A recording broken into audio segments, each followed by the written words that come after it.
So the Ottoman Empire, may Allah reward them, did an amazing job in establishing Islam. However, it wasn't just this. Many of us already know about this. We know that they conquered Constantinople.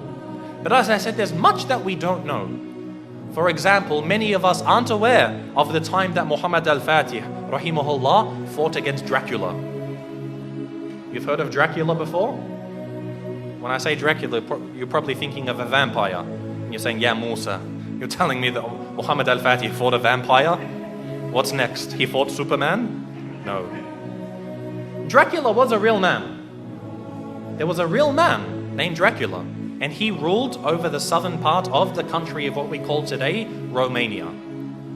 Now, Muhammad al-Fatih, rahimahullah, as he began to advance into Eastern Europe, for example, Bosnia, Serbia, Hungary, all of these lands, the people of Wallachia, of southern Romania, they wanted to fight against the Ottomans.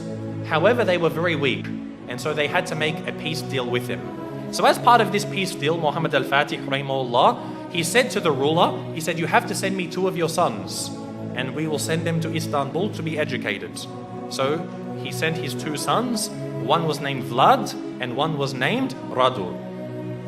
Now Vlad is the one who we know as Dracula, because the word Dracula, it means son of Dracul, which was the name of his father. Dracul, it means shaitan, it means a devil. So he's the son of shaitan, and this is actually quite relevant. It's rather fitting when you hear about this man. What happened was, they went to Constantinople, they studied about Islam, and his brother actually became Muslim.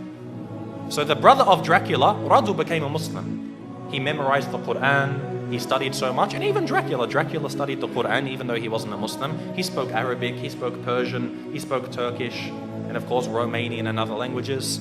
And later on, he was sent back to his country, Radu remained, and he became the ruler of his country. Because the Ottomans realized they can't send a Muslim to rule over the country because they're Christians. They wanted to send Vlad, Dracula, so that they could get him there and then defeat him in a war, and they would rule the country. However, Dracula, he decided that he wasn't going to do what the Sultan wanted. The Sultan sent him 2 emissaries, 2 people to come speak with him, and they said to him, you must pay us the jizya. Now that you're the ruler of the country, you have to pay us jizya. And so Dracula, he said to them, if you want to step inside of my court, you have to take off your turban. And so they said, no, we won't remove it for you. We're not going to remove it for a kafir. So he said, take it off. Again, they refused. So he told someone to come with some very big nails and hammers, and he said, if they refuse to remove it for me, then they will never remove it again. And he commanded that their turbans be nailed into their heads. And of course, this in effect killed them. So this was an act of war. Dracula had decided that he wanted to go to war with the Islamic State. And so Muhammad al-Fatih, rahimahullah, he sent a massive army to go fight against them. But Dracula, because of his tactics and the fact that he knew the Ottomans very well, he was able to defeat them on some occasions. Now what he did is what really makes him stand out as being an absolute devil. Dracula, what he did is when they would kill a person, or sometimes they wouldn't even kill him, they would capture them, he did something which is called impaling.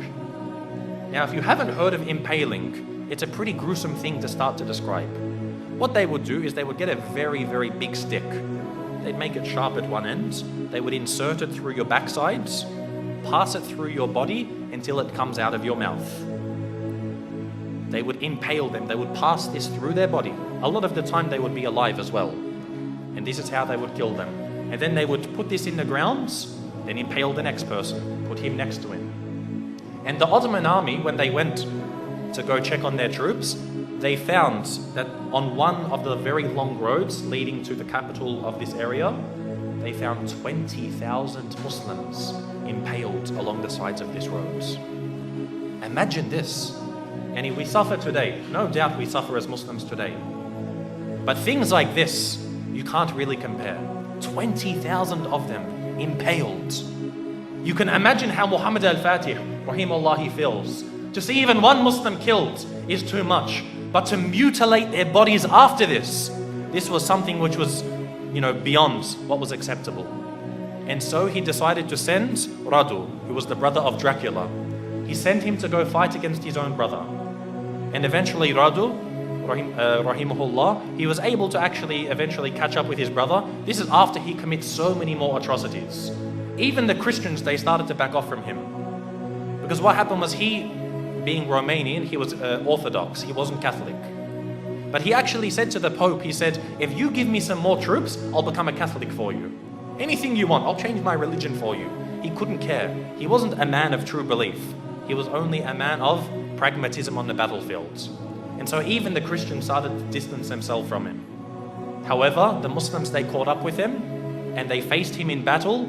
And it's unclear if the Muslims killed him or if his own people turned upon him and killed him. But either way, Dracula was killed. And the Ottomans, the Muslim army, defeated Dracula.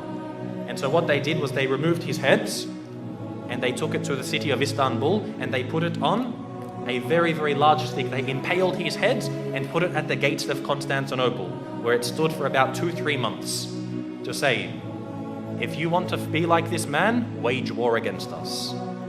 This was the demise of Dracula. And again, as Muslims, most of us won't even know about this. How many people know that Dracula was a real man? And we as Muslims, we fought him and we killed him. You know how they say garlic kills Dracula, or a silver bullet to the heart, or a wooden stake? None of these kill Dracula. Muslims kill Dracula.